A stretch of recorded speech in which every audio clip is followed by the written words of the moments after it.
just saw right there. This is going to be an exciting video. I'm working on 370Z again. We've done a lot of 300ZX stuff lately, so now time to focus on 370Z again. But this is what we got. As you already saw, these are rear camber links and rear traction rods. So these are all billet aluminum, and they also have titanium bolts. So these are billet aluminum and titanium. These things are pretty stout, and they're pretty badass, I'm not gonna lie. These things are definitely thick. I don't think they'll ever bend or break, but yeah, they're pretty sweet. I know these are kind of like I know SPL makes them, and then Nismo kind of like took their design and whatnot, but and I know these are more expensive than the SPL ones, but because I have a Nismo car, I'd rather have the Nismo parts on it, even though technically they're SPL. So anyways, plus I think these look better than the SPL ones anyways. So these things are just, man, very well made. Yeah, they're awesome. That's all I can say is pretty much they're awesome. I'm getting these things because on my old set of tires I had on my car on the rear, I had really bad camber wear. So because I lowered my car with the Swift springs, I need to adjust my camber for daily driving use. Factory alignments for cambers, for your camber on a stock car for the camber links is 1 degree in either direction. So I end up getting these camber links and traction rods, mainly the camber links, just because of my old tires. I had really bad camber wear because I lowered my car with the Swift springs. So I wanted to get these so I can have a full adjustment of camber. The factory does provide camber adjustment, but it's only 1 degree increment in either direction, whereas this is multiple degrees. So, and they're just, you know, if I ever wanted to go to like a more track spec alignment, I can do so because of these two pieces right here, or I can just leave them at my daily driver settings so I don't wear out my tires as fast. But it gives me all the adjustability I need. Obviously, I can use some more parts, but these two are what I got so far. The price wise on this, I got them at Concept Z, and these were around like, I think they're both actually around the same price of like $430 for these and $430 for these. So they are more expensive than SPL stuff, but like I said, because I have a Nismo car, I'd rather have the Nismo parts, and I think they look better anyways. So this is the instructions for both of them. They're super easy instructions. Basically, you just have to go from number 4 down to like number 10, because the rest of it is just like jacking up your car and whatnot. I mean, you can do this without the instructions. The only important part is the inch pounds and foot pounds it tells you to do. So obviously inch pounds is talking about these bolts right here, and then foot pounds are talking about when you bolt it to the car. But anyways, we're gonna get outside in the garage and start installing these. It's gonna be I'm super excited for it, and it's definitely gonna make my car feel a lot better too, because it will be replacing bushings and stuff like that as well. So it will get tighter as well. The suspension will. But anyways, let's get to installing, and I'll show you how it's done. All right, before we start this video, I just want to show you what I'm kind of talking about. I don't know if you can tell about the camber I have on my tire or my rim. As you can see, like this will be straight up and down. It's canted like that. So it's causing a lot of premature wear on the inside. These are brand new tires, so it doesn't have it yet. But yeah, when you put the Swift springs on, you are gonna get a little bit of camber. So when I also level out this camber, basically how it doesn't look like it's flush outside with the body, it will actually make the wheel actually more flush. So the spacing right here will get a lot tighter. So it won't be like a 2-finger gap, it'll be probably more of like a 1-finger gap. But yeah, so that's why I need these links and traction rods. Not necessarily traction rods, but the links. But I figured I'd get both of them while I'm at it. So let me just get the car up in the air, and then we'll start taking off the old stuff. Okay, so I have the car jacked up and the wheels off. So as you guys can see right here, this is the camber arm I'm replacing, and this is the traction rod I'm replacing. So this is definitely super skinny. It's made out of steel. I think it's a tube steel, but yeah, it's getting replaced, and so is this traction rod. And also technically I'm not using bushings anymore because they're going to be on ball joints, so it's going to actually make stuff feel a lot more direct. Here is kind of a comparison. So this is your camber link. So just go just like that. That's basically, you can see the difference between the two and how much thicker that billet aluminum one is compared to the factory one. Factory one is actually super skinny, so this will definitely be a really good upgrade, just to stiffen up the chassis as well. I mean, and this thing's gonna be tough to break. Even though it's aluminum, it's still gonna be tough to break, but it's gonna look pretty sick underneath here, I think. So that's Camber link. Here goes the traction rod, and basically this replaces that. So it's gonna look just like that. As you can see with this one as well, it is way thicker. So and plus you got the adjustability. So now I'm gonna take these two off, we're gonna weigh them and then see if I actually have any weight loss. I don't know if I will, just because of how much thicker this is. So it might actually be heavier, because I think this is, I know it's steel, but I think it's just like hollow on the inside, so I'm not sure, but we'll see. Okay, so I'm gonna do the traction rod first, which is this one right here, on both sides, and then put the new ones in, and then I will do the camber links next. All right, so what you gotta do first is you gotta take off the 17mm bolts that are right here on both sides of this traction arm. Take off the knuckle side first, and then you take off the subframe side. That's the way it says in the instructions given to me by Nissan. So I'm gonna follow those instructions. So I'm gonna take this off real quick, and then we're gonna weigh it, and then we're gonna adjust the Nismo traction rod to the same length as this one, and I'll show you how we do that process, and then stick it back on.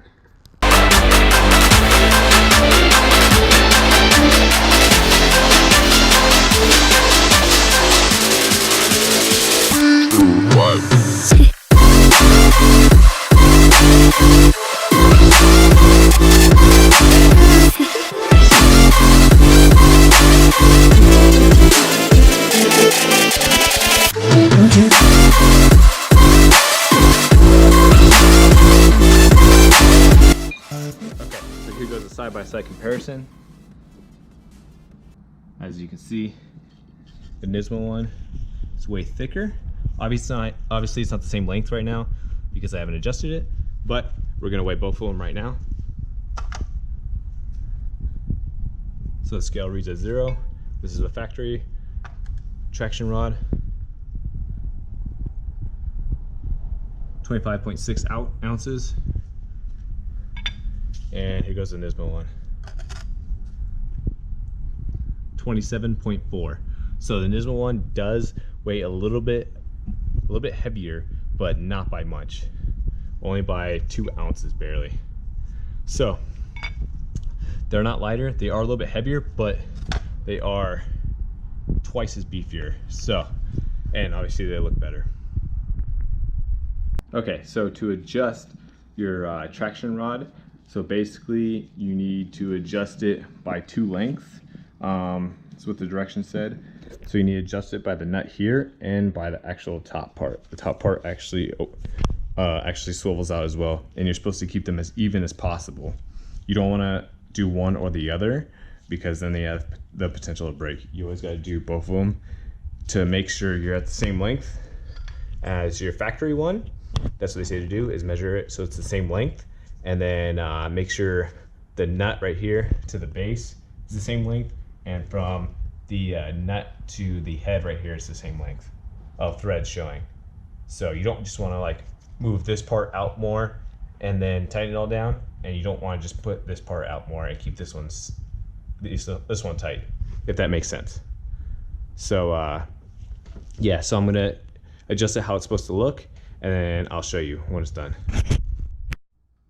Okay, so now I have both of these in the same exact length as they're supposed to be. This one's supposed to match the length of your stock unit. So also, just so you know, that this thread, when you back it out of the actual billet aluminum, it's reverse thread, so right is loose, not left. So make sure you go right to add more adjustment, not left. Left is to tighten. Also, when you're aligning these, you got to make sure your bolt holes right here, and then the bolt holes up here is what lines up correctly. That's how you know you have it on the same length, not necessarily the size. So now what I just need to do is put in my bolts back in to tighten everything up so it doesn't move.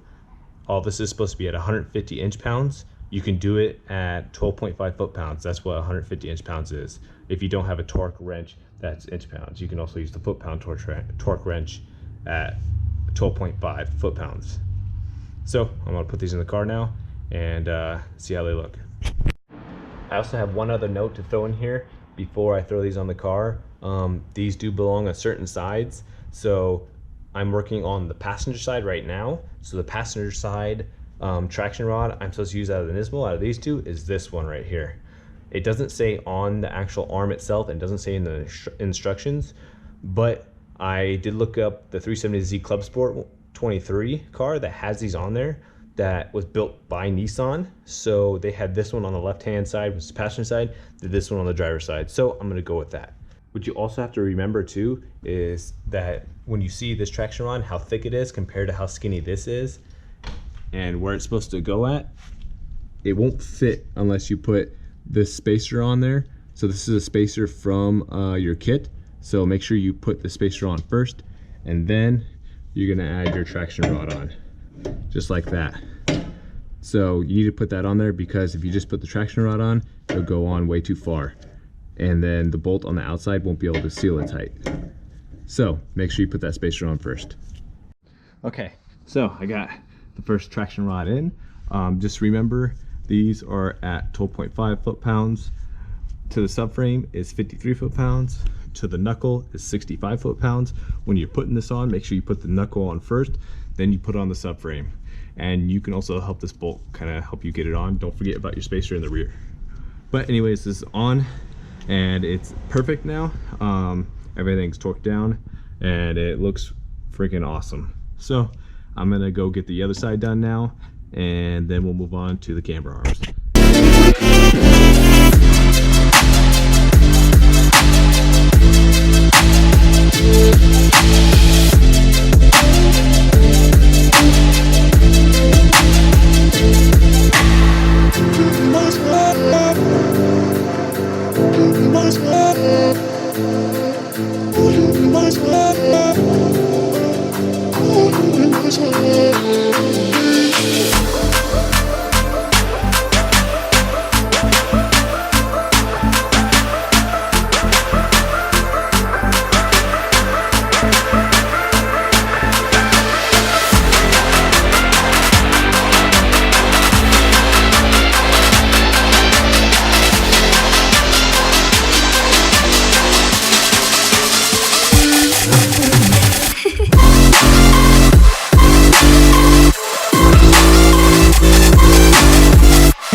Okay, traction link on driver's side is all finished up. Time to do the end links. Basically, it's gonna be the same process as the traction link, except for you do have two adjustments up there. They're the centric bolts. Just make sure that you annotate where they're at right now. So when you put the new camber link on, you put your centric bolts back to where they were, because that's how you change your degrees in your camber. Anyways, let's get to it. Okay, so to get out your camber link, your stock one, you are gonna have to take the two bolts out of your sway bar and just move your sway bar around just a tad bit to get it out of the way, just so you can get your camber link out. But super easy still. Okay, just like before, comparing differences. Obviously this one's super thick compared to the stock one. Stock one also uses rubber bushing up here, This one's a pivot ball style. So that'll make things a lot more direct and something that won't fail. Let's get the scale going. Reading 0. Stock one first.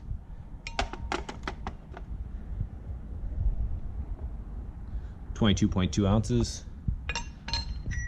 Nismo Camber link. 29.9. So this one's about 7 more ounces heavier. So definitely a lot beefier.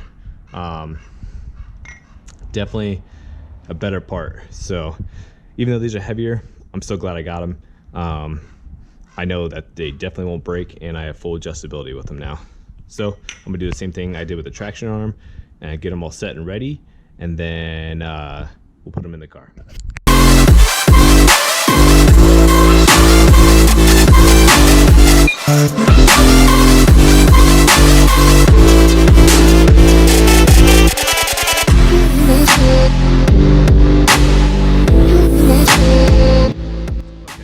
So camber link is in. Make sure your bolt is in correctly the way you left it, as a centric bolt that has degrees on there to how much camber you can have, positive or negative.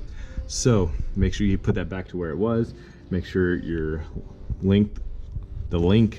the camber length is exactly how it was stock, because you're going to go to alignment and get it to either the factory specs or to whatever you need, like I do. Like I need to fix my camber so my tires don't wear out as bad when I'm daily driving it. But same thing, 53 foot-pounds, 65 foot-pounds right here, and then 150 inch-pounds for your titanium bolts, which is 12.5 foot-pounds. So this side, make sure you put back on your sway bar, or just the 2 bolts, and then this side is done. I just got to repeat the process on the next side, and then I'll let you guys know when I'm completely finished. Okay, so I got both of them in. They look super good. Very easy install. Doesn't take long at all, actually. Super fast. Obviously it takes me a little bit longer just because I'm filming everything as well, so I have to get everything right with the filming and stuff. But if you're just doing this just to do it, it should take you maybe an hour or 2 to do it. Super easy. Instructions are very good from Nissan, so you shouldn't have any problems with that. Here goes the driver's side. Definitely an awesome upgrade. I'm glad I got them. So now, obviously, if I drive it right now, it's still gonna have the camber that I don't want on it. So hopefully on Monday I can take it for alignment, and then I'll let you guys know how everything feels and how the wheel fitment is after I get the alignment and get that camber out. Here's a quick shot of underneath the car of what it looks like.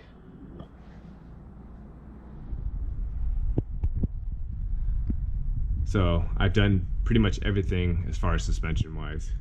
So I don't know if you guys saw my other video. I did do the subframe bushing, diff bushings, and subframe collars.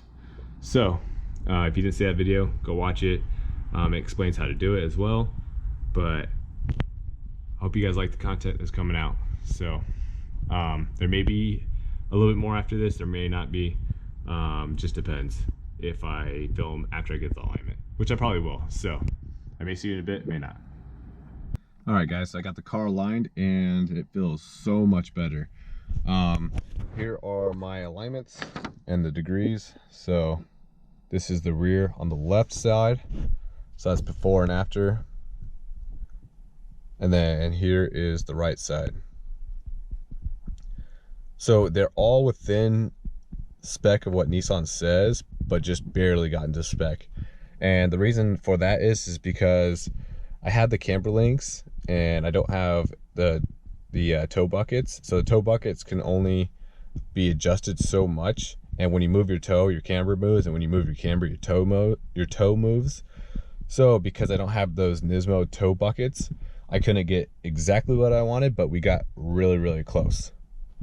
So if I wanted to get these any better, I'm gonna have to get the toe buckets, which those are pretty expensive. They're at $1,000 bucks. But I mean, these are pretty close as it is right now, so I'm not too worried about it.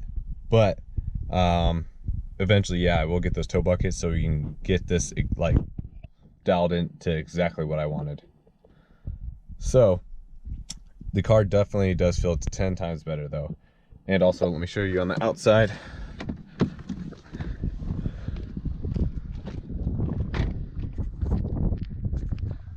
Just showing you how the wheel is actually a lot more flush too. When I first put the spacers on, it didn't look as flush as it was before, or it didn't look as flush because I had the 15 mil spacers on there, but that's only because I had more camber. Now that I have less camber in there, it actually flushed it out a little bit better. So they definitely look really good. And now that I got most of the toe out and I got the camber pretty much back in spec, it's still going to handle well, obviously, because you want camber to handle well, but the toe is what really chews up your tires and stuff like that. So, and I had quite a bit of toe, so now that it still has a little bit, but not nearly as much as it did, so it should save my tires quite a bit. But anyways, obviously I did alignment on the front too, and the alignment was pretty good. So if you guys like these videos, help out my channel. I don't get paid for any of this stuff, so it all comes out of my own pocket. But yeah, I think next video you're gonna see is gonna be the 300ZX getting dynoed for a stock dyno for that car. And I'm still waiting for my headers from Z1. They're actually redesigning those headers, that's why it's taking so long. So I'm not gonna be able to see those until actually November. So it's gonna be a long time before you see this car get headers. I ordered them 2 months ago, and yeah, it's just how it is. They're back ordered and they're redesigning them. So, but we'll have more on what they're doing with the headers and stuff like that when we get them. So anyways, I hope you have a good day, and I'll see you in the next one.